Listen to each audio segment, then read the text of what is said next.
Hello and good evening. I'm Hafiz Marzuki. Our top stories for tonight. The US backs equal participation for Taiwan at next year's APEC summit in China. And France moves to suspend Shein while pushing the EU to take action. All that and more coming up on Awani International.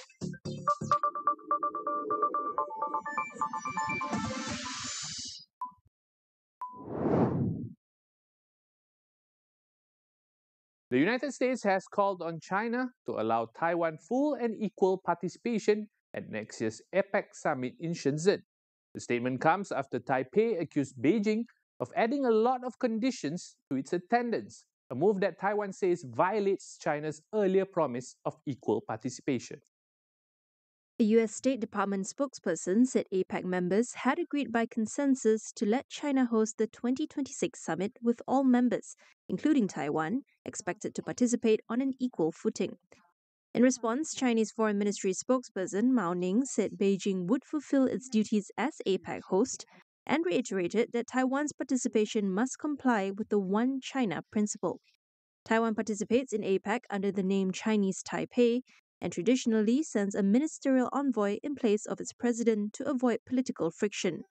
Relations between Taipei and Beijing have sharply deteriorated since China last hosted the APEC summit in 2014, a period that had seen warmer ties under then President Ma Ying-jeou. France is suspending fast fashion retailer Shein after prosecutors launched an investigation into childlike sex dolls found on its website. The announcement came just over an hour after Shein opened its first ever physical store in Paris under heavy police presence. Now, France has also called on the European Union to swiftly launch a formal investigation, warning that similar risks could exist across other EU countries. The French government says the suspension will stay in place until Shein proves its content complies with local law. Shein, founded in China in 2012 and now based in Singapore, has pledged full cooperation and announced it will ban all sex dolls from its platform and suspended listings from third-party resellers. Paris prosecutors have also opened investigations into rival online retailers AliExpress, Temu, and Wish over similar complaints. Shein is classified as a very large online platform under the European Union's Digital Services Act, meaning it could face further investigations for potential breaches of European law. Protests erupted as Shein opened its first retail store in Paris on Wednesday. Demonstrators condemned the sale of childlike sex dolls on the retailer's website and criticized its low-cost business model. Others accused Shein of being complicit in the Uyghur genocide, referring to allegations that its supply chain in China uses forced labor. We'll have more after the break. Stay tuned.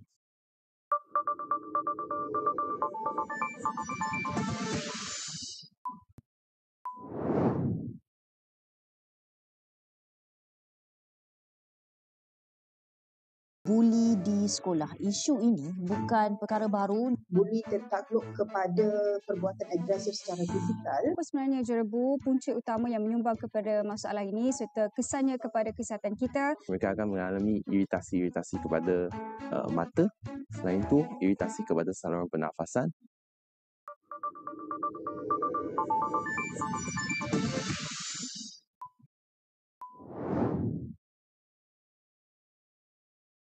Vietnam's exports fell in October, with shipments to the United States dropping for a third consecutive month as the country adapts to new American tariffs imposed by President Donald Trump. Official data shows that exports to the US, Vietnam's biggest market, dropped more than 2% from September, even as overall exports remain strong compared to last year. Vietnam's National Statistics Office reported that total exports in October fell 1.5% from previous month to just over $42 billion. The decline comes as Hanoi remains in talks with Washington over a possible trade deal. In August, Trump introduced 20% tariffs on Vietnamese goods to reduce America's trade deficit, which still stands at $111 billion for the year. The Trump administration will order a 10% reduction in flights at 40 major airports starting Friday, unless a deal is reached to end the federal government shutdown. The move aims to ease pressure on air traffic controllers as the shutdown enters its 36th day, the longest ever in US history. U.S. Transportation Secretary Sean Duffy stressed that air travel remains safe, saying the cancellations are necessary to maintain safety and efficiency. Meanwhile, Federal Aviation Administration Chief Brian Bedford warned that if the shutdown drags on, further restrictions may be necessary. About 1.4 million federal employees, including air traffic controllers and park wardens, are either working without pay or on forced leave. Prolonged shutdown has worsened with staff shortages, flight delays, and long security lines at airports nationwide. The list of affected airports, all high traffic hubs, will be released later on Thursday, with cancellations expected to hit 3,500 to 4,000 flights daily. The closure, which began on October 1st after a federal budget deadlock in Congress, has already shuttered many government services and led to the furlough of about 750,000 federal employees.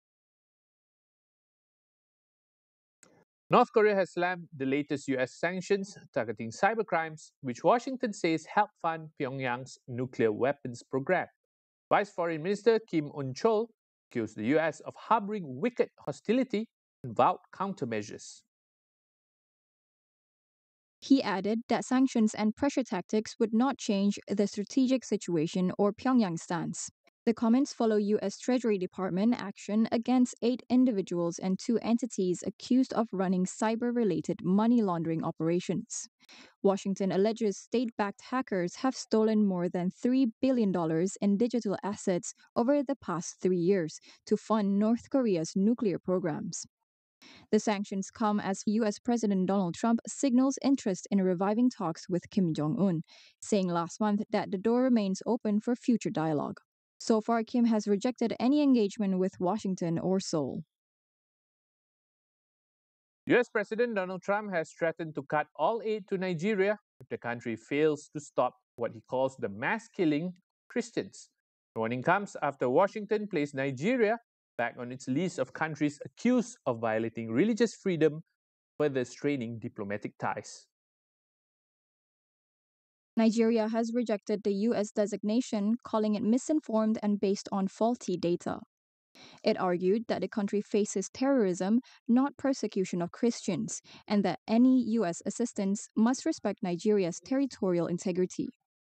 Over the weekend, Trump said he had directed the War Department to prepare for possible fast military action if the violence continues.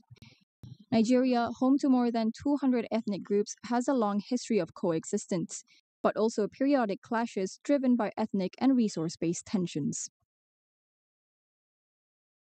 FIFA has announced a new annual award called the FIFA Peace Prize, which will be presented for the first time in the World Cup draw in Washington on December 5th. Now, according to the football governing body, the award is meant to recognize exceptional actions in support of peace. Despite rumors of US President Donald Trump being the first to receive the prize, FIFA President Gianni Infantino declines to confirm who will be its inaugural recipient. Infantino, who shares a close personal relationship with Trump, credited the president for his support in preparations for the World Cup that the U.S. will co-host with Canada and Mexico next year.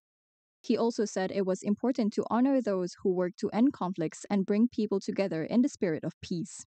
The award will be presented each year on behalf of fans from around the world. Trump was passed over for the Nobel Peace Prize last month, despite lobbying from fellow Republicans and other world leaders.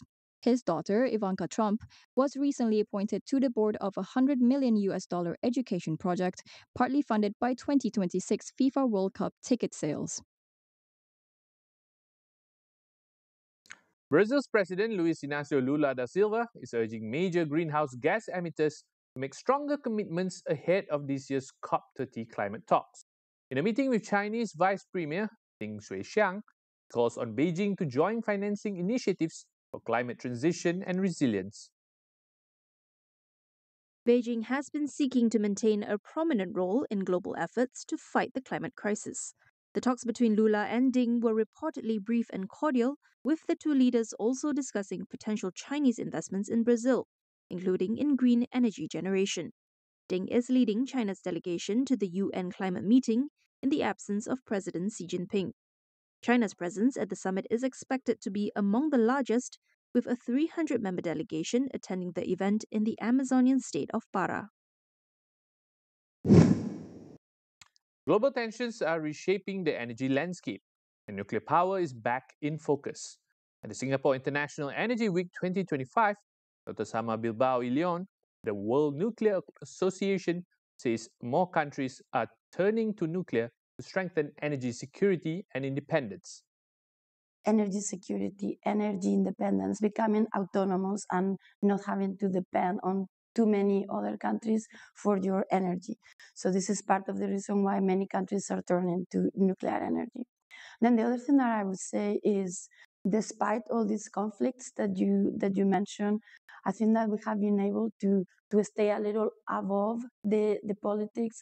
And when it comes to nuclear energy, we still see plenty of global partnerships, international cooperation, and we see how, and you see this every day, right? How you have nuclear companies from diverse regions and diverse parts of the world working together. Dr. Sama says the region, especially Malaysia, has strong potential to develop nuclear capabilities as part of its long-term clean energy transition. Malaysia does have nuclear in the 2025 energy plan that was just released a few months ago.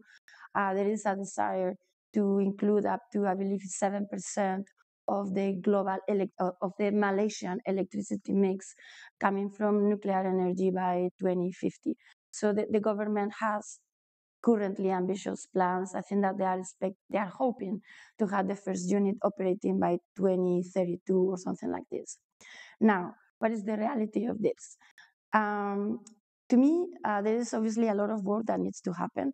The infrastructure when it comes to regulatory infrastructure, when it comes to workforce, when it comes to the industrial capabilities that needs to be done. At the same time, for me, I think that nuclear energy is a very good synergy in this region because there is a lot of industrial capabilities in the region. Not nuclear yet, but I think that it's fairly easy to translate those capabilities. There is a lot of experience with large infrastructure projects. Translating those capabilities into nuclear is going to be much easier in Southeast Asia than in other parts of the world. But as governments explore nuclear options, Dr. Sama says winning public trust is just as important as building the infrastructures themselves. Those governments that are seriously considering nuclear energy, they need to start having a transparent conversation with civil society immediately. So all the questions need to be answered. Every concern, every fear needs to be explained, dispelled, and hopefully, if civil society agrees that that's the way they want to go, then they will go in that direction. That report concludes Awani International tonight. Stay with us as we track the strategies and power shifts shaping the new global order.